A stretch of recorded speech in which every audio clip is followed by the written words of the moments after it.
Hi everyone. Today I'm going to talk about a topic related to mindfulness in work, mindfulness about our health, as well as mindfulness about our lifestyle choices that are important for people to understand. In this century, if we want to lead balanced, healthy, aligned, and harmonized with current existence on earth related life, because if we are not aligned with our current century's paradigms and needs that need to be there in our life to align our health and harmonize our health and balance our health, we do tend to fall sick, or while we are leading sick lives, we can be ignorant or unaware about the sickness that is going on, or the sickness or even bad karma we are generating by doing unmindful activities that have future health consequences for us as well as our future generation. And to understand the mindfulness that is required in our practice, I'm going to connect and put a reference video of a lady who is a yoga practitioner. And in her practice, she has, in order to help people who want to now work with her and be aligned with her in the mindfulness necessary for doing the right yoga practice, she has created this video about 8 steps that's there in the written section of this video, and the presentation section has a little less than the 8 steps, but all of these steps are necessary for people who want to now practice good, balanced, high vibrational yoga, as well as yoga that is not just high vibrational but best practices of doing yoga in this century. And this is something I have practiced yoga occasionally. I'm not a very regular practitioner of yoga. I've also practiced exercise forms like going and working out in the gym. I've also done some deeper reflections on what are best health practices for people when they are sick, or for people when they are facing some challenges when practicing exercise forms, because I've always been, for a majority or at least 50% of my adult life, I have been a overweight person. And I don't know if in this page I have mentioned this, but there is a hidden past of mine where I didn't know that because of certain reasons not known to me, I was possibly even pregnant in my past, and I didn't realize I was pregnant because I had continuous periods during that time, and because I had continuous period flow, or occasionally in certain times of my life when I was too depressed and alone and living a life by myself. At that time also, I didn't pay very deep attention to whether I'm having regular periods. So both of this influenced the fact that when I was pregnant, I didn't realize I was pregnant. Later on, with self reflection, I'm realizing there's a high chance that I was pregnant in the past, didn't know about it, and someone did something with me in a way that the child that was born was eventually taken from me and given up for adoption without my knowledge. So, without my knowledge, without my consent. So, as a result of which, though, even though that was going on in the background, that I didn't know I was pregnant, I didn't realize I was pregnant, I didn't realize that the overweight stages of my life, or really fat stages of my life, could have had things associated with pregnancy. But despite that, I came with a life plan possibly where some of my exercise got attuned to my physical health status related needs. And as a result, there were times when my body, even if I want to push my body towards doing some exercise, I didn't do it. So first, let me address what is happening to a woman or any practitioner who is doing yoga, the video that this lady has recorded, and let me address the points related to why. First, when you are not pregnant, when you are a single person, when you are a normal adult without any additional health challenges or life challenges, what are the factors everyone should align towards when practicing yoga? And then I will talk about the part that I talked about, my personal life related challenges and choices. So, first, the first point in the written text that she has in her video talks about wearing breathable fabric. And this is something because, as I said, in the past I have done some yoga. These are the exercise forms I have practiced in the past, from my 20s to my late 30s. So, about 20 years of my life, approximately 20 years of my adult life, I have practiced some form of exercise. Earlier, when I was in India, I have briefly done some aerobics, and I used to go for 1.5 hour long walks with my friends during my age years and 20s. Then in US, when I lived in US, I used to go and work out in the gym initially for 30 minutes or 45 minutes, and that was the initial years of gym workout. And there was a brief few years where I didn't work out at all as well in US.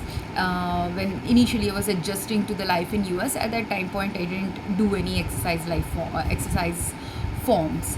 But after doing gym workouts for a while, slowly I ramped up doing gym workouts from 30-minute workouts to 45 minutes, from 45-minute workouts to 1 hour, from 1 hour workouts to 1.5 hour. And this was my trajectory for about 10 to 15 years, 10 years of gym workout related practices I had done. And while doing the gym workout, in between, when I didn't want to do gym workout, or for a few years I didn't have gym memberships, at those time points I have also done some yoga or pilates or zumba. So these are the kind of practices I have been following in the last 20 years, from my approximately late teens to the late 30s age range, where very effortlessly some of these I could do, and there were some health challenges based on my person's specific health status that led to me doing certain different practices as well. So, like her, how she's talking about wearing breathable materials, this is something I also realized early on in my practice days, that if I don't wear breathable fabrics, if I wear too much of tight fabrics or synthetic fabrics, it was turning out to be a health challenge. And why? Because what happens is, if you're wearing synthetic fabrics or fabrics that don't have majority cotton material present in it, at those time points you don't have a absorbable breathable fabric to wear. And that breathable fabric is necessary because yoga is a stretching exercise and an exercise form where your body's muscles are stretching and contracting, and your body is, or the circulatory system is also getting activated. And when the circulatory system is activated, your muscular system, entire body's functionality is getting activated when you're doing yoga. Even other forms, like all the other forms that I mentioned, zumba or pilates, or even when you're doing gym workouts, or if you are a sports athlete, at those time points also similar your activity level, like if you love swimming, or if you love dancing, or if you love some other sports, all of them can activate like this in your body. Majority cardiovascular system, circulatory system related functions, and the muscular functions of your body, depending on what activity you are doing or what activity you focus on majorly, those kind of muscles will be activated for you while doing these exercise forms. And actually, while with yoga, she is realizing that wearing cotton fabrics is the best thing to do. It is actually really true for every exercise form, that rather than wearing synthetic material clothes, if we have more cotton based fabric in our clothing, or 100% cotton is worn, that is the best way to align our body with the healthiest fabric to wear. Because when this cloth that I'm wearing today, this is actually a synthetic fabric, and if synthetic fabrics are stitched in a lighter way and there is gaps here, a little bit of at least breathability will be there. And you know how in biology we have learned that plants, when doing photosynthesis, have a respiratory action that happens in plants. This kind of respiratory action is actually happening with our skin as well. People haven't studied this, but our skin also is an organ which, if functioning at an optimal level, exchanges, if some toxic gases are present in our body because of some consumption, or let's say carbon dioxide is formed during the biochemical processes of our body, whatever gaseous things are formed in our body due to biochemical processes, those gaseous materials, some of it will come out when we are exhaling, some of it comes out when we have gaseous farts, but some of it also comes out via our skin. It's just that no one has studied it, but it's a very likely thing that happens to our body. And that's why when you're wearing synthetic clothes, and those clothes which are not natural fabrics, two things happen. If you're wearing also thick material, with cotton also you're supposed to wear a right thread count of cotton. You will see not all cotton fabrics will be comfortable for you to wear when doing yoga, and because that breathable fabric is the key point there. Cotton is necessary because when we are sweating out while doing any exercise form, that sweat needs to be absorbed, and if a natural fabric like cotton is there, natural fabric like cotton absorbs the sweat and then it allows it to get evaporated. Whereas if it is a synthetic fabric, they usually can absorb the sweat. Sometimes some fabrics will not absorb the sweat, and you will see you will have drenched armpits when your fabric is not absorbing, or you will have drenched back if you are sweating in the back. So wherever you are sweating, that area will be completely drenched up in your clothes, but your clothes are not allowing that sweat that has been formed to get absorbed also properly. It kind of just accumulates somewhere, or it causes it to just fall down your back or fall down your armpits rather than getting absorbed by the material of the clothing. Or when it is absolutely like a large amount of sweat has poured out from your body, at that time the fabric is forced to absorb a little bit of it, or it seems like as if the fabric is absorbing when it's just holding it, whereas cotton actually absorbs it and holds it much more strongly. And cotton also allows it to be easily from allows the sweat to just get released into the air as well. That's why cotton is a better fabric to wear. And then what happens is, that is first job of any cotton fabric, it will allow it to be absorbed really well. Second job is, anytime anything is getting absorbed by the cotton really well, means that that thing is not with synthetic clothes. You will see, especially as a woman, I have observed it with synthetic underwear and synthetic pants, that for me certain problems, and which also athletes get jaw itch, athlete's foot, both of which are fungal infections. Why do you get these fungal infections? Or women also get a lot of fungal infections, yeast infections in their reproductive organ related areas or urinary system. So at that time, why are women getting this? Why are men getting athlete's foot, jaw itch? Women also get under their bra areas, there also they can get fungal infections. So all of these areas are places where sweat accumulates. And when sweat accumulates there and you're wearing a non-breathable fabric that doesn't absorb the sweat, doesn't allow the, and also cotton, second thing is it's breathable material, so it allows with the pores in it, it allows the toxins to get released in the air also a little bit, the gaseous toxins. So two things are happening: gaseous toxins get released in the air, water gets evaporated, and all the other elements of sweat get absorbed by the clothes.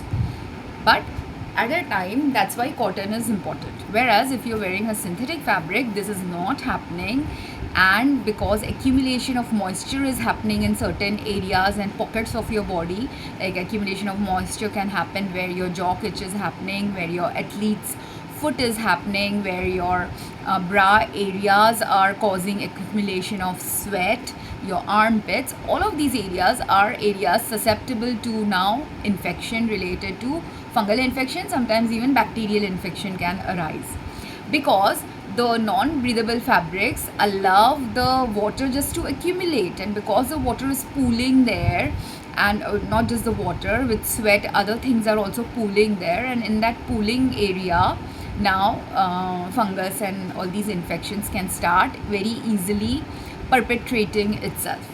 That's why non breathable fabrics are a problem zone.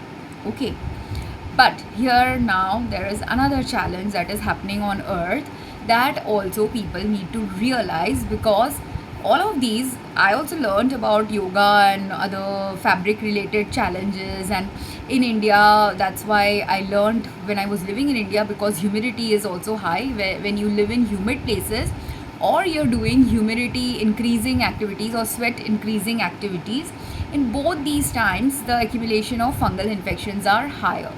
And these infections won't happen if you didn't have humidity or moisture accumulating in your body, which doesn't happen when you are wearing right breathable fabric material. The problem now in India and globally is because many people do not understand the value of cotton and why cotton is the best fabric for many underwears, for your socks, for especially for these three categories, socks and underwears. Cotton should be a must have fabric present in it, and 100% cotton is the best fabric to wear. But nowadays, to cheapen the cost of these fabrics, they have started adding elastine and all lycra and all kinds of materials to our cotton to make all of these very, very bad for health. Many of the cotton products are really bad for our health when they are mixed with synthetic fabric. And then if your yoga related clothes, gym equipment related clothes are also not breathable, again you are setting up breeding. When it's not breathable, there is a breeding ground for bacterial and fungal infections to continue in your body without you realizing it. Because also these fabrics being synthetic, for some reason they allow the accumulation of water in such a way it becomes like how, on roads, have you ever seen potholes form in the roads? When in India, this is a pothole related conditions are a very common thing. So people who have lived in countries like India likely will understand this conceptually a little bit better. But potholes are usually formed, small potholes or small cracks are there in our roads because our construction is really bad. So in those cracks during rainy season or whenever it rains, there is a little bit of water accumulation, or if someone is washing their homes and then the water flows into the road, again there will be pooling of water in that cracks. So like that, the synthetic materials are such kind of materials that usually can trap water very easily, because they're made only like that. Like they are made of, most of them, many of the synthetic materials are plastic like material. And how plastic containers can hold a lot of liquid and other things, like that plastic material clothes can also hold moisture very easily in it and doesn't allow the moisture to get evaporated.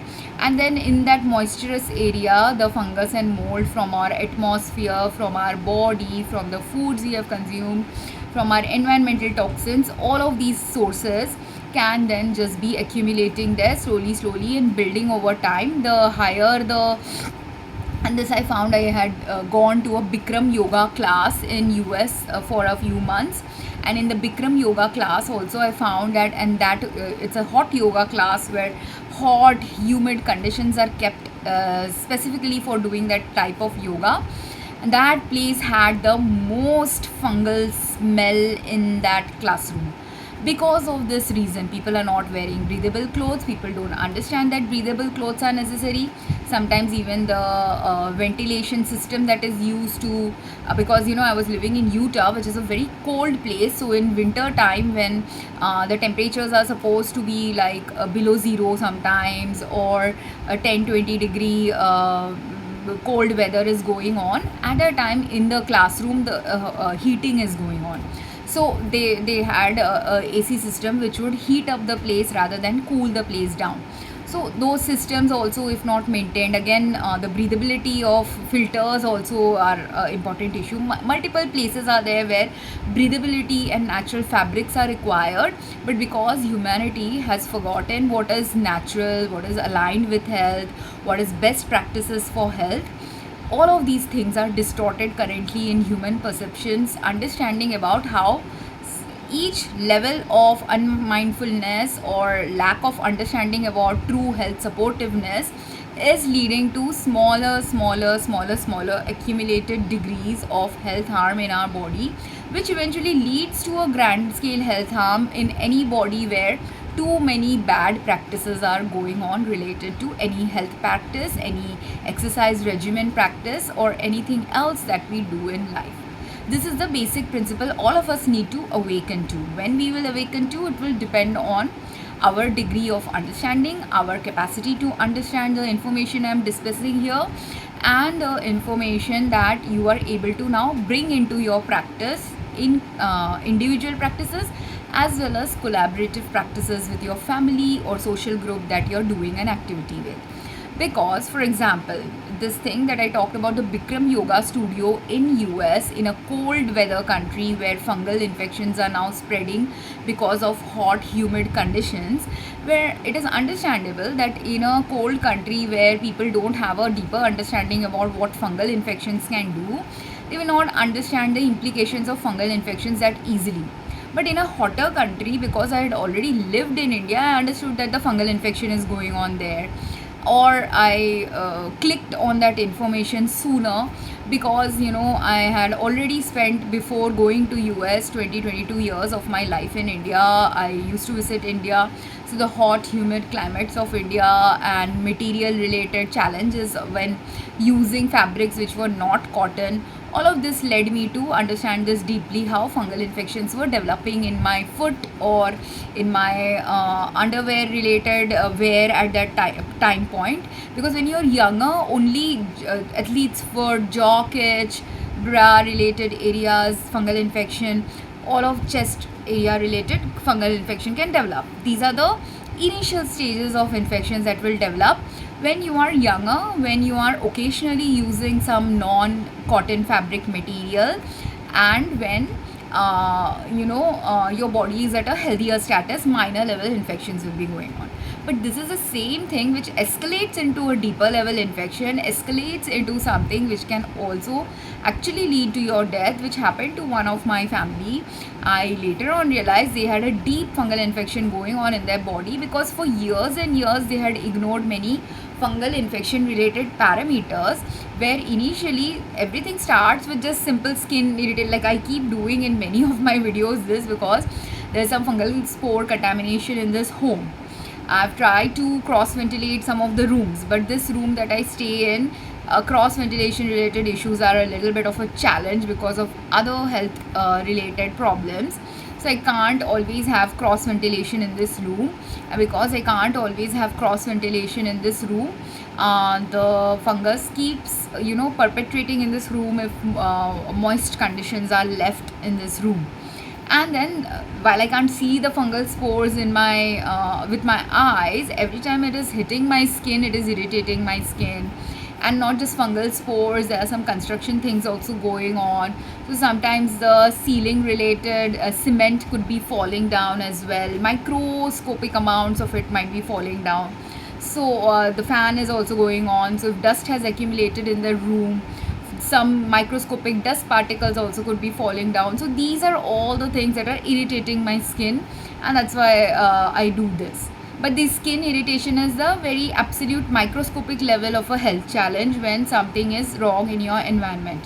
But the same thing when dust is falling, when fungus is attaching to your skin, initially it will be a minor irritation like this, but that only becomes a major jaw itch like itch when it has escalated now into a mild level or moderate level infection, which with antifungal drugs you can treat it. But if you are chronically exposed to fungus in your environment from different sources, then firstly you can't take antifungal drugs continuously. Many antifungal applicants as well as oral drugs shouldn't be taken long term.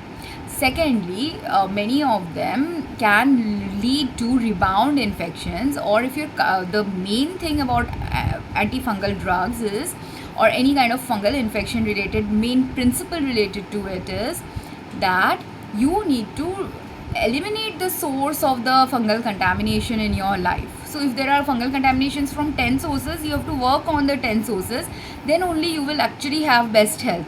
If I have only 2 sources of fungus, one might be there in the air of this area or in the walls of this room, and one could be coming from food I am consuming. And if after having consumed the food, it is my body is trying to detox it by sweating it out, possibly the fungal spores, or while breathing out while doing yoga or other exercises, it's trying to exhale out the fungal spores. All of these, body will try to expel whatever is a toxin to our body out from our body. But after that also, you have to understand how to minimize or control or change the environmental conditions so that fungus doesn't keep perpetrating in your area. And the only way to stop fungus from perpetrating in your body with related to clothes is by wearing now breathable fabric. But there's more to the story related to even breathable fabrics. If those cotton materials that now you're wearing are not sourced from those farmers who are doing ethical practices of farming, then your cotton fabric will have a challenge related to pesticides and fungicides in your clothes. Secondly, if those cotton fabrics are have been farmed in areas where for long term a lot of chemicals have been used in the area, even when people have shifted to organic farming in that area, chemical free farming in the area, past remnants of some fungal things could still be present there, leading to your clothes now having fungus in it, and which I have found in many cotton clothes in India, where pure cotton clothes sometimes can smell very terribly of fungus. Or 50% cotton clothes or 80% cotton fabrics that are being nowadays, I very rarely find actually 100% cotton in some of the underwear related brands. And these underwear companies need to change their practice. Very few companies are there who are actually giving us high quality products. Secondly, those who are giving 100% high quality products, they don't know how to store their clothes in the right way, leading to fungal or mold contaminations in these breathable fabrics. So all of these, there's a lot of work people have to do, lot of mindful work people have to do, and a kind of work that needs depth of work, breadth of work, rather than profit oriented work. And it's the profit oriented work habits only that has led to now all these accumulation of garbage in our earth related to multiple things. Garbage that enhances earth pollution, garbage that enhances body pollution, garbage that leads to disease just keeping on increasing, rather than keeping disease at a level at which disease has its place for some reason on earthly life. Disease free earth can also exist in our future, but that disease free earth we can't go toward taking us towards a disease free earth if toxicity related to what is true health is not achieved in our mindset, in our practices, in the mindfulness that we take and carefulness that we take in doing our daily activities.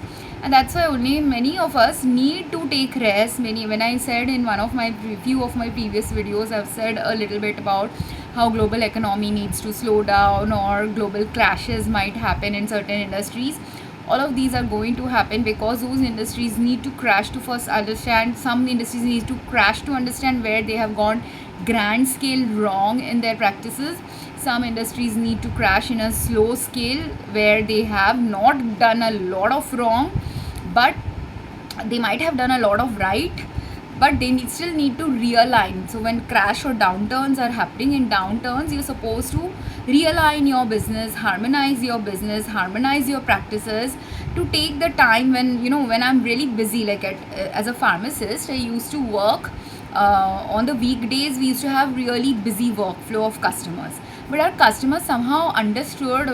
We were really grateful for having those kind of customers who, during the first, at least for me, this used to happen, my customers likely understood about me or whatever it was. I was blessed to have customers where in the first half an hour of the daytime and the last half an hour of my daytime, and sometimes in the afternoon times another half an hour, there were about 1 to 1.5 hour time periods of rest I would get many a times in my practice. And those days when I had these 1 to 1.5 hour gap periods of rest, Those were the times I would take as a pharmacist, and many of those times I didn't have technicians also working because our pharmacy wasn't a overly busy pharmacy. So I was the only one working at that time, and because I was the only one working, and I'm also a very independence oriented person who likes to also work sometimes on problems on my own, problems that I have to fix because I'm kind of like the supervisor at that time in that facility. So I would take the time during those gap periods to fix problems that need to be fixed, to work on things that shouldn't be, those things that can be delayed at in the early morning when I'm getting the free time. The things that can be delayed to be worked on, those things I would delay working on, because we had some automatic system they had put in, which would add to our useless nuisance work. So because a lot of automation leads to nuisance work also, when right kind of automation related systems are also not placed in check. So the nuisance work that the automated system was adding to our plate, that nuisance work I wouldn't do in the initial half an hour. And my technicians also, I would allow my technicians, while my other pharmacists would have the technician come early in the morning. The days I was working, I wanted my technician to come late. I was a little bit a late lateef kind of a person also, so I would arrive 5 minutes late, and I would compensate by giving extra 10 minutes, 5 minutes extra during lunchtime, 5 minutes extra during end of the day. I would give that. So it's not that if I've come 5 minutes late, I'm not giving back the time. I would give back the time, but because I was coming a little late, that also led the customers to come a little late. But the second thing is, I told my technicians not to come. Most of the time my technicians wouldn't come in the early in the morning. I had that half an hour, 1 hour gap, that all the nuisance work that needs to be done, that shouldn't be done, needs to be supervised to see what the system is telling me to do, whether I should do that or whether I should use my discretion to not do useless work. So those kind of analysis needs a little gap period of rest, of contemplation, of reflection, to understand what is nuisance work, what is needed work, what is must have work. So the must have work we would do, the work that was nuisance I would postpone. That is in the early morning time. In the afternoon and evening time, if I was getting free time, the afternoon time was again if there were errors made or hurriedly something has been done, or something needs to be cleaned, something needs to be adjusted well, done well, methodically. Those kind of things were then done in the afternoon. The evening time, the clearing related things, next day's planning related things, all of these were done, because all of these then helps in the next day becoming a better day. And my customers understood this about me, or our pharmacy for some reason, or our locality was just simply lucky that the customer base we had, they all wrapped their day by 7 o'clock, 8 o'clock or 9 o'clock. Like our pharmacy used to run till 9 o'clock, but by 8 o'clock the flow of customers would reduce. But that 1 hour extra that I used to have was the time, and many a times some customers would come between 8 to 9, but very rare customers would come, and thankfully very rare customers would come, because 8 to 9 was then the time to wrap down the day, plan for the next day, clean up the pharmacy in a better way, be relaxed, become mindful. Any kind of work that had accumulated during the day that could have been postponed for later in the day, those kind of work could be done for later in the daytime. So all of these things are necessary during downtime, that any backlog that has happened, any cleaning work that needs to be done, any mindful work that needs to be done, any sometimes I would tell my customers I would call you later. So those who I had promised to call them later, I would call them in the evening time. So things like that we would do, that things that could be learning how to prioritize, do the thing that is absolutely necessary to be done first, do being mindful about that, prioritizing the activities, all of these we would do. So like that, why am I telling it about pharmacy work is also actually true about every work we do and every downturn that happens in our work. When you are doing a yoga practice and you are teaching your students, and let's say during for yoga you have some seasonal flow or something, where for certain seasons you don't have any students. If you're not having students at that time, if you have a yoga studio where you're teaching students, the reason why this downturn is necessary for a yoga practitioner is so that you can now clean up your facility to make it breathable. The fungal infection, like she has understood that fungal infections will accumulate in her. She doesn't know that fungal infections will accumulate. She knows right now that breathability of fabric is necessary.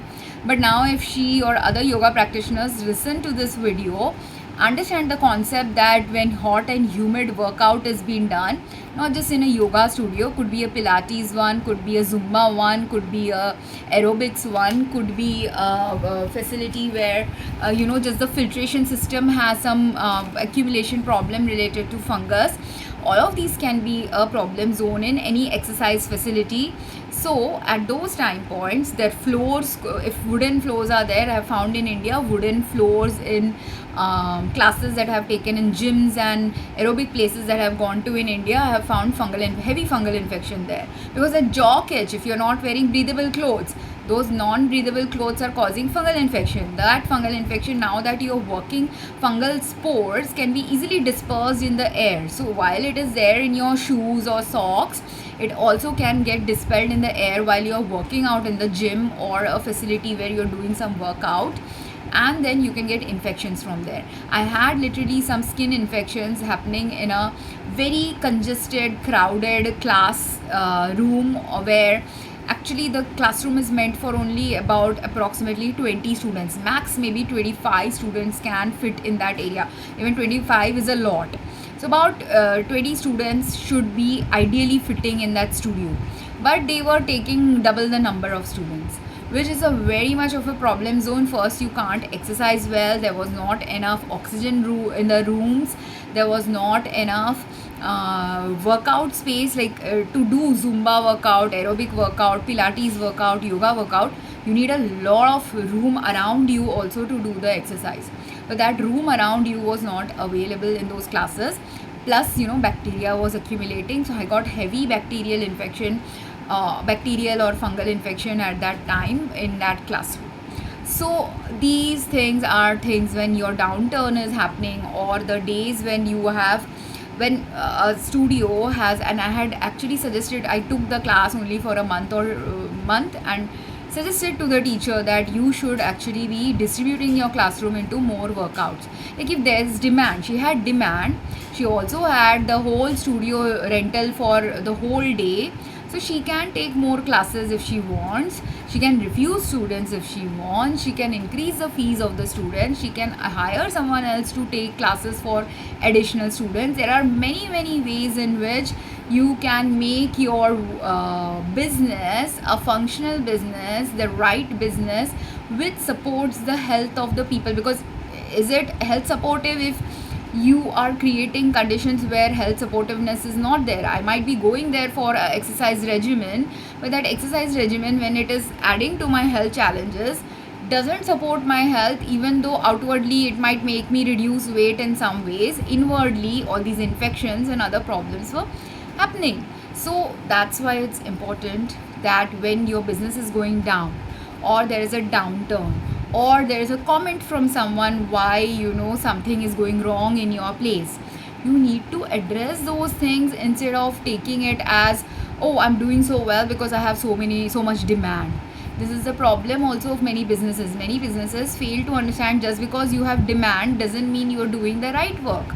Those are only the businesses that eventually crash very drastically and very poorly, because you didn't take the mindfulness needed time to address what is not health supportive or life supportive. Because everything related to, be it a real health practice that actually directly impacts people's health, or it is a business practice or some other kind of work practice that indirectly impacts people's health and life supportiveness related factors are constantly need to be constantly in the background of the work that you do. That is where mindfulness related to work comes. The mindfulness is about health supportiveness, life condition supportiveness, work condition related supportiveness. So now I have only managed to talk about the breathability of fabric. The next thing that she talks about is, before doing yoga, you should have 2-3 hours of you shouldn't be eating any meals 2 hours or 3 hours previous to doing yoga. Why? Because again, yoga is a body flow related exercise form, and not just with yoga, with pilates, aerobics, all other exercise forms that I have done, I've realized that when you're doing heavy exercises where actually cardiovascular related impact will be there, or impact will be there in your abdominal area. What is going to happen is, if you have eaten a heavy meal before doing an exercise, or even a light meal before doing an exercise, like half an hour before or 1 hour before, you can end up causing gastric challenges, causing cardiovascular challenges, causing circulatory system challenges in your body.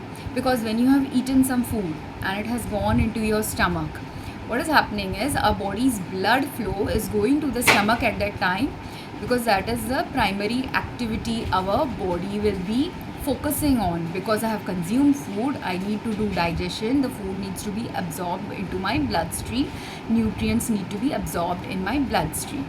So because that is the primary function of my body at that time, if I'm also doing, and our food stays in our gastrointestinal tract, from our stomach to the intestine, the flow of the food, usually if you have had a heavy meal, will take at least 3 to 4 hours. If you have had a light meal, it will take around 2 to 3 hours. So if you're doing early morning workouts, at that time, if you have had a light meal, then you can do yoga. Like if you have had breakfast at 9 o'clock, you can do yoga maybe at 12 o'clock. But if your best way to do yoga, that's why many people you will see also, best yoga practices are done early in the morning before even you eat any breakfast. It's because in the night time you had 8-9 hours of gap of no food, you were just resting, or at least 6 hours of gap will be there after eating food. So 6 to 9 hours of gap might be there when early in the morning when you do yoga. So that's why early morning workouts are the best. Second best time to do workout according to me is, if you have had lunch around 1 o'clock, doing yoga practices around 4 or 5 o'clock in the evening, that is again a best time to do yoga. So you will see also many yoga classes, ideal workout classes also. Ideal workout classes are best when it is before breakfast or before dinner. These are the two ideal workout times I have found for myself to be the most beneficial. Sometimes I used to, before lunch is also a very ideal workout time for those who are housewives, or those who do not get the time to get early in the morning to do anything, because they might be busy housewives, they have other responsibilities. So for women, I have also found afternoon time before lunch is a good time to do a workout. And then when you come back after exercise also, because nutritional depletion can happen, or because you've worked out, all the carbohydrates might be released by your body and bloodstream and other things. So whatever is going on in your body because of the exercise regimen you have done, I have found it to be beneficial that I would do a workout from 12 to 1 or 12 to 1:30 in the gym, and come back home and then eat a meal around 2 o'clock. And it helped me maintain a good weight. 2 or 2:30 I would have something, and my breakfast before going to, if I'm going at 12 o'clock, my breakfast would be before 9 o'clock. So I ideally like to actually keep a 3-hour gap. Sometimes when I'm doing very heavy intensity workouts, some supplemental energy was needed for me. So for me personally, when it is not a yoga, like with yoga I have done complete empty stomach related practices. So yoga classes, for me, my yoga classes would be around 4 o'clock or around afternoon before lunchtime. So these are the two times I have mostly practiced yoga. When I was living by myself and I used to wake up early in the morning before breakfast, sometimes I've done yoga before breakfast. So these are the 3 time zones I have practiced yoga. Whereas for gym workouts and pilates workouts or things like that, sometimes I had some calorie deficit because of some body related issues. I understood that without having a little bit of some calorie related food, I used to sometimes get dizzy while doing workout, because nutrients were not available for me or something. So I found it better to have like a banana 1 hour before my gym workouts, or a protein shake 1 hour before my gym workouts. These 2 things I would sometimes do. So listen to your body. Her last point was, always become aware about your body. So if you're feeling very dizzy before doing yoga, and or you're feeling like nutritional challenge related issue, try to talk to your body, try to understand your body and see whether it's something related to what do you need. Sometimes you might need water, so I would drink also in between my classes. If I'm doing very heavy intensity workouts, I would take sips of water, because without water, because I'm sweating out so much, that I needed water. I am the kind who always replenishes my body with water, even though most of these regimens say after you do the practice you should drink water, but in between also, if I'm feeling depleted about water, I would drink water, like this much amount of water. I would take about 500 ml water bottle with me, and usually for 1.5 hour workouts, that 500 ml bottle would usually get used up while I was doing the exercise forms and in between. And while after I drank water, I would not immediately do any workout. I would drink water, sit down for 10 minutes. So like if I'm working out in the gym for 1.5 hour, I would do half an hour workout, sit for 15 minutes while I sip water, or while I'm waiting from one machine to the other. And in the gym, sometimes gym machines would be occupied. So thankfully, naturally also it would align that I have taken a sip of water and I wait for the next machine for a few minutes, or I sit at the next machine for a few minutes before starting the exercise. Like that, 2-3 minutes of gap would be there after I have consumed the water, so that the water can get absorbed from my stomach and it is not accumulating in the stomach while I'm doing exercise. So if you drink water, if you drink a protein shake, or if you have had a banana, ensure that it has digested before you start a exercise. Anytime, while you're exercising, if you're burping a lot, or if your stomach starts hurting, understand that the food in your stomach is the issue at a time. It's better not to do exercise then. And every one of us's gastric emptying time is different. When other environmental conditions are there, other health challenges are there, sometimes even this 3 hour gap might need to be adjusted. So listen to your body every time you do any exercise form. That is more important. And why else she said to listen to your body is because when doing yoga stretches, certain stretches where let's say, because we're living on an earth which is not a very healthy earth, many of us have some undiagnosed health problems, as a result of which, like, my wrists were very weak in strength, and my knees are also having some health issues when I usually do yoga exercises or gym workout. So in both of these, I'm always mindful that when my knees are getting strained or my wrists are getting strained, I do not overstrain myself. So any body part of yours which is showing the sign of pain, which is related to a distress kind of pain. See, many people joke that when you are exercising, you will feel pain.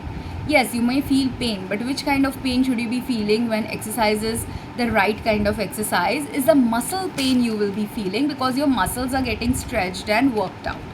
But again, in the muscle pain also, if some disease is going on in your body and you're feeling a different kind of, and this is something you understand with practice only. If you have continuously practiced some exercise form for many years of your life, you will slowly start getting attunement to your bodies, when your body is at an optimal functional status, when it is not at an optimal functional status. So, and firstly, when initially you are practicing any yoga form or exercise form, you are at the milder to moderate level of exercise form. Only after 2-3 years of practicing that, you become from the moderate level to a higher level. And when you are doing the higher level, when I had a gym instructor, he was pushing me to do a certain higher level forms of exercise. At that time, I understood my body's limitations, and I told him these are my limitations. He also understood those limitations. He respected my limitations, so he never would push me where pushing is not necessary. Some pushing is necessary just to cross the threshold of lethargy related to your comfort zone of exercise.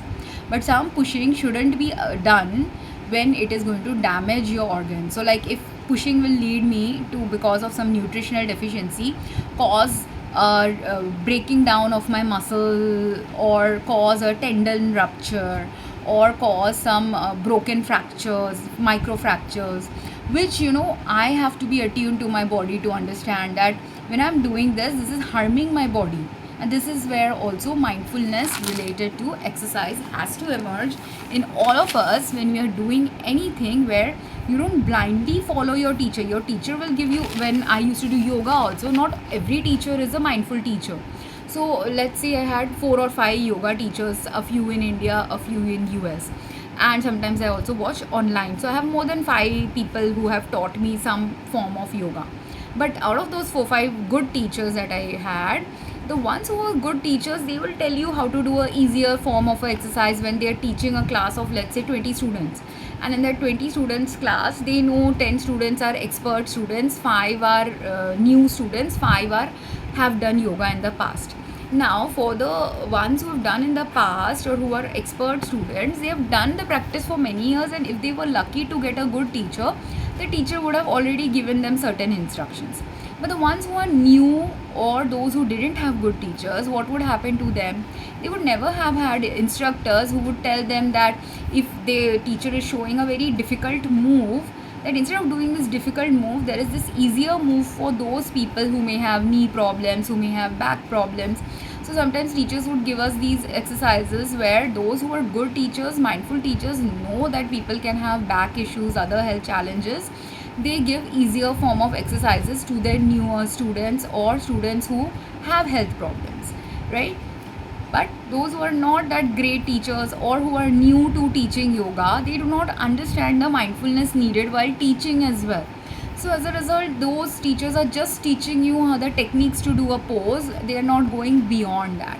So at those time points when you didn't have teachers like that, but your knee is hurting, should you be pushing yourself? No. So many a times I wouldn't push myself when my knee was hurting. At that time I didn't have a less easier move to do, because that teacher didn't know that when a student is not able to do, how to give them a easier move to do. But I wouldn't push my body so that my knee would get hurt. So that is the mindfulness you have to practice. So I have addressed so far 3 points. Then why is warm up necessary? Because most of us lead a very sedentary life. Warm-ups are necessary so that all the muscle groups that are not moving when we are doing normal human activities, those muscles get activated. That's why slow warm-up is a very necessary thing, not just in yoga. Any other health practice that you do, you need to actually do warm-up, which is something, if you don't do warm-up, then what happens is stiffness of your muscles might happen, damage of your muscles or other organ systems might be manifesting in your body without you realizing that a damage was manifesting. Then what else is there? Breathing techniques are also very important for all exercise forms, because when you breathe in alignment with your body's flow, you will see the exercise is having its most benefit. So when you are inhaling, you're breathing in. When you're exhaling, the muscles are contracting in your lungs and breathing out the air, right? So that's why during contraction, you breathe out and all the air and toxins from your body will be released. Whereas during expansion, your body is allowing the outside air to enter your body, and that's why you have to align with this breathing in, breathing out technique. Some of us naturally do it, but some of us, when new to a practice, need some time to get attuned to what is aligned for our health and what kind of breathing we should be doing when exercising. Then she talked about blocks to be used. Again, the blocks is for the modern world, because none of us have perfect bodies. If we had perfect bodies, we may not need blocks. If we have been practicing yoga for a while and know how to form and contort our body in the right way and move our body in the right way, we may not need blocks. But if I am new to the practice, certain practices might need it. If you have some fat content in certain areas, or again if you have weak body zones, for those people in the modern world, that's why blocks are also possibly a necessity when doing certain yoga exercises. Then the yoga material, about the mats also she talked about how breathable cotton related mats or cork, which is a natural material derived from possibly your coir and cork are derived from plant materials. So again, though, while this was all great in the earth 50 years back or 20 years back, just simply buying things that are cotton material or cork material for your mats. Again, in the modern world, ensure that the cork that you're also buying or the cotton that you're buying is coming from ethical places where less chemicals are used, less harmful chemicals or no chemicals have been used while processing the mats, processing the storing these things. Where in your home also, you can buy a cotton mat, you can buy a cork mat, but let's say you are storing it in a home, in a cupboard where you are stocking naphthalene. Naphthalene is a carcinogen. People don't know it, but we use naphthalene very often in India. These naphthalene mothballs, the white round mothballs that are prevalent globally, this naphthalene mothballs are made of chemicals that are actually harmful, not just for the insects that you want to not get into your clothes or your fabrics or in your storage space, but they are harmful to your health as well. So if your mats have now absorbed or your clothes have absorbed via the, and naphthalene, just you have seen those mothballs of naphthalene over time, after 10 years, 5 years, the balls are reducing in size. Why? Because it slowly releases the naphthalene in the air. But after it gets released in the air, where is it going? It's attaching to your clothes. And natural fabrics, problem is with the natural fabric, all of these, because they are highly absorbent, they can also absorb your naphthalene also in your clothes, naphthalene also in your mats. So all of the organic material, problem is these artificial chemicals can absorb really well on your mat. And if it is absorbed on your mat surface while I'm doing yoga poses or other exercises on the mat, my hands and my feet and my skin will be absorbing it. And once it absorbs it, because these are carcinogenic, or if they were stored in a cupboard, I'm inhaling it from the cupboard as well. If it's a cupboard in this room, and in this cupboard I store my mats, I store my clothes, and I also have naphthalene balls in it. Now what is going to happen is it's getting dispersed in the cupboard also. Every time I'm opening the cupboard, it's dispelled in the air also, so I'm breathing it as well. So all of this breathing naphthalene, absorbing naphthalene, then can add to the and accumulation of the naphthalene can happen eventually in our body, leading to cancer. Or if naphthalene plus other cancer causing things are also present in our environment, all of them in combination can lead to our health challenge. So instead of naphthalene, then what should you do? Instead of naphthalene, I found in US cedar wood is a very good wood that you find in US, that is good for storing old blankets and clothes. So earlier in US, people used to have cedar wood chests or drawers in which they would store their clothes, or cupboards also in which you can store those clothes. So and during the time I was in US, while I was not my friends who are Americans, they had these cedar wood chests and cedar wood cupboards where they could store and not get any insects in those cupboards. But if I don't have that, there were cedar wood balls also that I had bought in US. They are very good anti insect repellent. They are insect repellent, the cedar wood balls. Otherwise, so they are like naphthalene balls, and because it's a wooden ball, it doesn't even disappear over time. It continues to stay as a ball, the same, almost a similar size. A little bit of the scent is getting released. But cedar wood was a good thing in US. In India, I have found clove to be a very good repellent. So I put clove in a little bit of wrap it up in a piece of cloth like a handkerchief, and then put, instead of the mothballs in the corner of the cupboard, I put the cloves in the corner of the cupboard. So that also keeps, it's a very strong spice which has good repellent activity. Peppermint oil is also another good insect repellent. And the best way to keep insects away from any of your housing areas is to keep the housing area clean, do the yearly dusting in a year or in a month. If you are that not that busy, at least do a monthly cleaning of all the corner zones of your home. If you are busy, maybe at least do it every 2 to 3 months. Because again, this is another value of a downtime. When you are having a downtime, it is the time to clean up, it is the time to Look at the corners of your home where cleanliness is not being followed. And cleanliness, that is not just a hurried cleaning using a lot of artificial chemicals, but a natural cleaning flow that aligns and balances with your health and with your family's health. This is the level of mindfulness everyone has to do. Everyone who, when you do not have a job, understand not having a job means that is the time you have to do it. There was a reason, a major reason, that I didn't have a job for many years, because I had to take the time first to learn these skills. My mother died when I was 20, so there was no one, and before that also my mother was leading a life where whatever cleanliness related activities she had learned, she was constantly on such a stress in her abusive marriage that she couldn't teach me directly anything that she was doing. So I learned very many things from my mother very indirectly. And then some direct things that I learned were all these bad practices like using naphthalene, using harsh insecticides in the corner of the homes.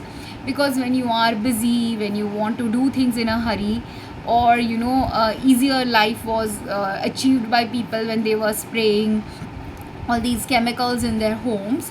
So these kind of lifestyle emerged in the last century, which were seemingly very beneficial, but they had a ancillary harm to it, which now, decades of having used such products, the data has emerged related to the harm of naphthalene, related to the harm of pesticides. And that's why we have to go back to old school ways of using plant sources and plant extracts and plant oils for and plant products or organic material products for bringing again balance and health back in our lives. But now that our earth is unclean and these plants also have been contaminated, we also have to work from scratch, from the planting related activities, from the soil pollution related aspects, like even more challenging earth is there right now. So many elements of our functionality related to any work we do has to change. So the farmer has to understand the soil related repercussions when chemicals are there in the soil that are harmful for their plants. The housewife has to understand the foods that she's serving, the kitchen materials that she's using to keep the kitchen clean, utensils clean. All of these materials have to be aligned. And when you are in alignment, in balance, doing things with mindfulness, doing things with care, doing things with consideration and love, naturally some of the loving elements, the care related elements, mindfulness related elements will come into play. But when we are doing any work out of disrespect towards the work, or out of unmindfulness towards the work, or out of continuous ignorance about the scope of work we have to do regarding our work, we are usually, even if we think we are succeeding in the work we are doing, just because we have put out an output, we are in the reality of it actually failing at the work we are doing. Like, if in my house, when my mom was alive, she was a very careful cook. She used to make sure that the utensils didn't have any layer of soap suds on it. Something housewives understand, when you are regularly cooking, you understand that soap deposits can be there. Even if I use a machine, like in US we had machines where we would put, dishwashing machines are there. In India we don't have dishwashing machines, but we have maid servants who come and clean the dishes. But both places, irrespective of whether I use a maid to clean my vessels or whether I use a machine to clean it, sometimes soap suds or sometimes oil particles can remain if fast cleaning was done, unmindful cleaning was done, busy cleaning was done, busy work was done. So other time, or overload was there, and that's why some unmindfulness happened. So other time, who is the supervisor of the kitchen? The supervisor is, even if you have used a machine to clean or a maid to clean, the supervisor is the mom, as well as anyone else who is going to now use that dish to eat their food. So should the mom only be responsible for supervising that the plate remains clean? No. So in my aunt's house, my aunt has now taught her kids that if the plate is not clean completely, or there are going to be days when the plate may not be, there might be some soap suds on the plates. So every one of them has been taught that, for whatever reason, they were taught this practice, that before eating, make sure any vessel that you are going to use for cooking, use for serving, you wash with water, and you wash with filter water, because they had found tap water also had some issues. So always filter water was used for cleaning the plates before we cook. This was a practice my aunt did. My mom didn't initiate that practice. Why? Because by the time she died, her children were in teenage years. So that's why she couldn't teach it to her kids. But one of the kids, who was using the kitchen very often, I learned that skill. I can teach that skill to my brother or my dad or anyone else in the family when they are ready to understand that skill. But I can't teach that skill when you don't value what your mother was doing, when you don't value why your mother is asking you to do a certain step. And I never valued that why is my mother again and again washing the plates. He was like, you have OCD problem, but she didn't have a OCD problem. It is a natural thing that if soap suds are there in my plate or in the back of my plate, if something is accumulating and the maid hasn't cleaned it properly, she would do the second layer of cleaning if the maid hadn't cleaned something. And this he took as a OCD when it wasn't a OCD, it was just a secondary cleanup for the things that need to be cleaned because soap suds are remaining or oil is still there. And the maid having cleaned it once means that at least 90% of the cleaning or 80% of the cleaning was done. She only had to do 10 or 20% of the cleaning. But my dad not understanding it, he was and at that time I didn't understand it, but he was abusive towards her. So towards the end of her life, in the last few years of her life, he just cancelled the maid doing this plate cleaning so that my mom will do all the cleaning, because he's so annoyed and he's not understanding the value. But what has been the consequence of this? Like, while my mother has passed away, she couldn't take this overburdening of her work. Like, she was helping us, right, when she's cleaning the plates and no soap suds are there, when she's cleaning the plate and no remnants of yesterday's food is there on my plate. So all of these she was doing. After she has passed away, I do it when I can do it, but our maids don't do it. And for 10 years in my dad's life, there was only maids were doing this work, 10 to 13 years. And at that time when maids were doing, they have such dirty plates, they have such not just dirty plates, they also got eventually cancer. And they're not realizing, while the major cause of cancer could be the thing that the doctor has diagnosed that you were working in a XYZ facility which increases the chances of cancer, that's why you had cancer. But my dad's another colleague who also worked in the same facility as him or similar facility as him, who also got cancer in their life, that person got cancer 10 years after my dad had cancer. Why was there a 10-year gap between these two people? Firstly, their body structure size had played a role. But secondly, the other person had a wife who was mindfully doing many things in their home life, which means that because the wife is doing mindfully many cleanliness related activities, bad food doesn't get into your body.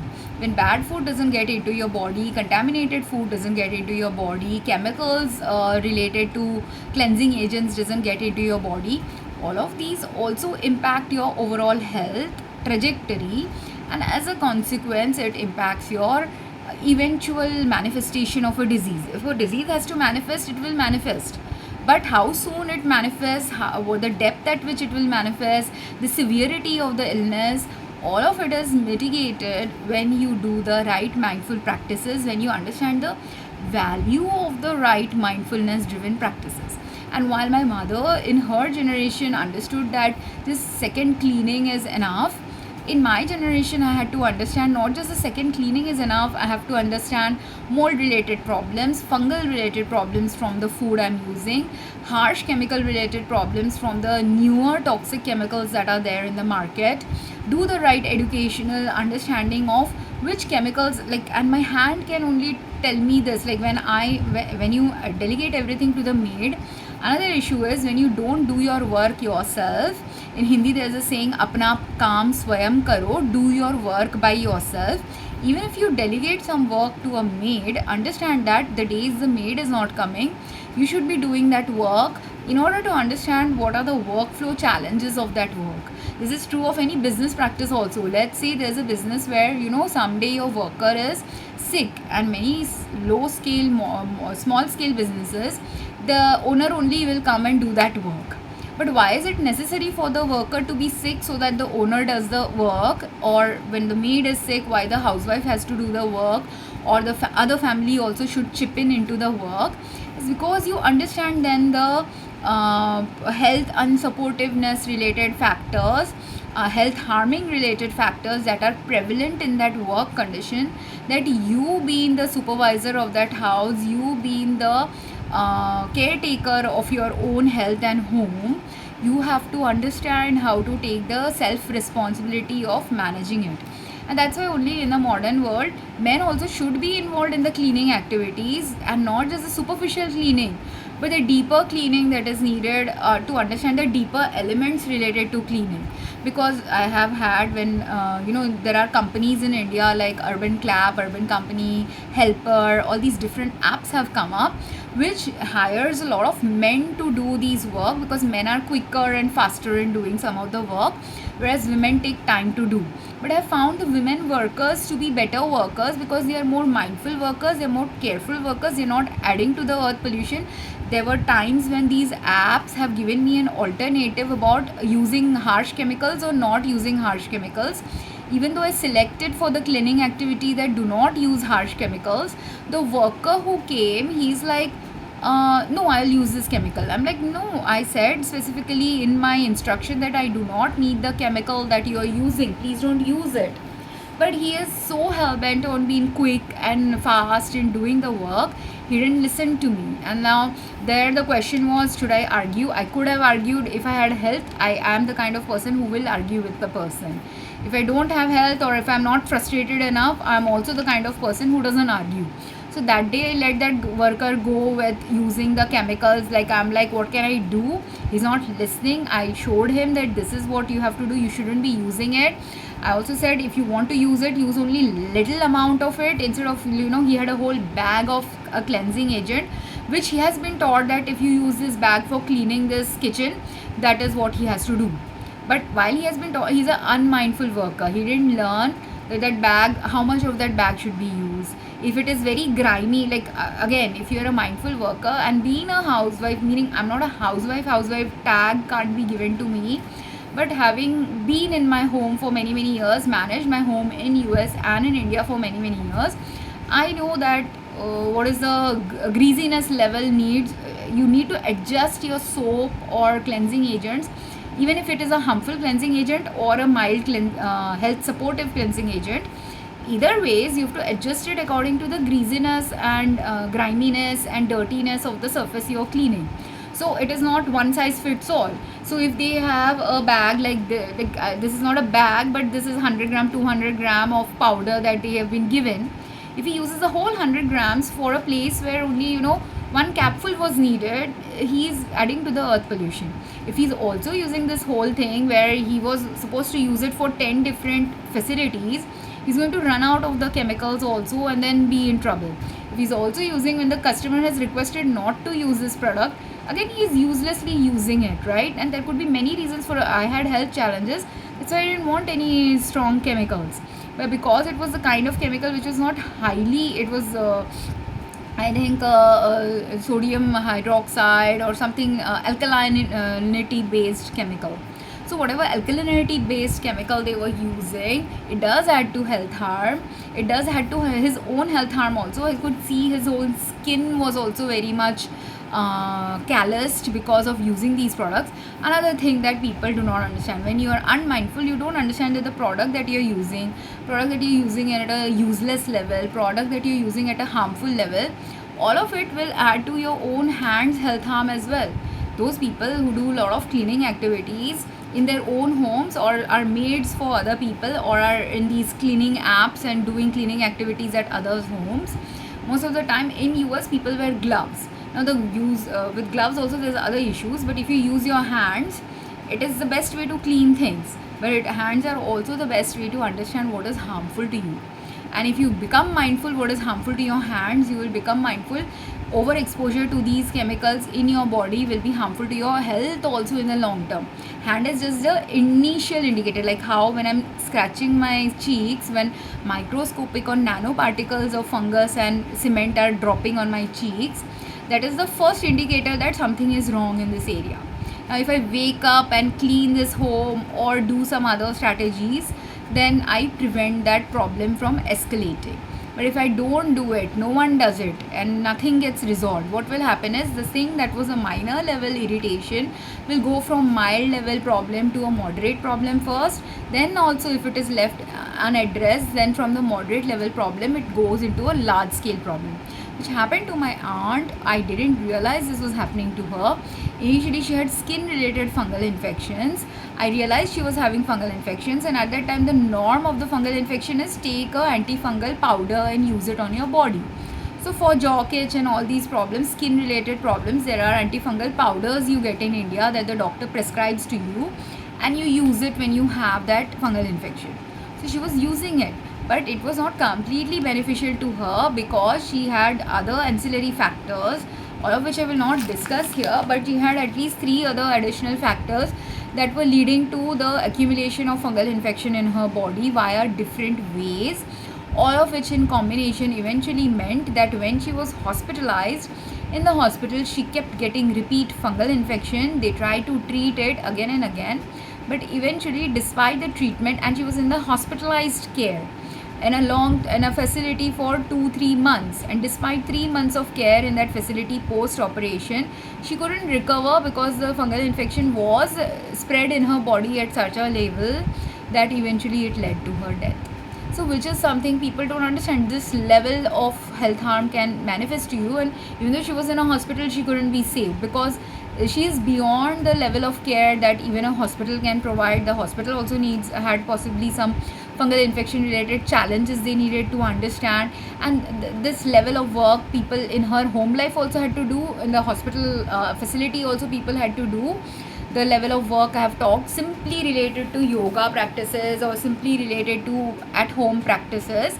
These are all the kind of practices people have to do at every element of work we are doing currently on earth, because we do have a polluted earth, we do have a microbe and toxin polluted earth that inadvertently happens from just human choices, as well as there are also some nefarious elements on earth right now who are also introducing artificial toxins also in our environment to make people sicker.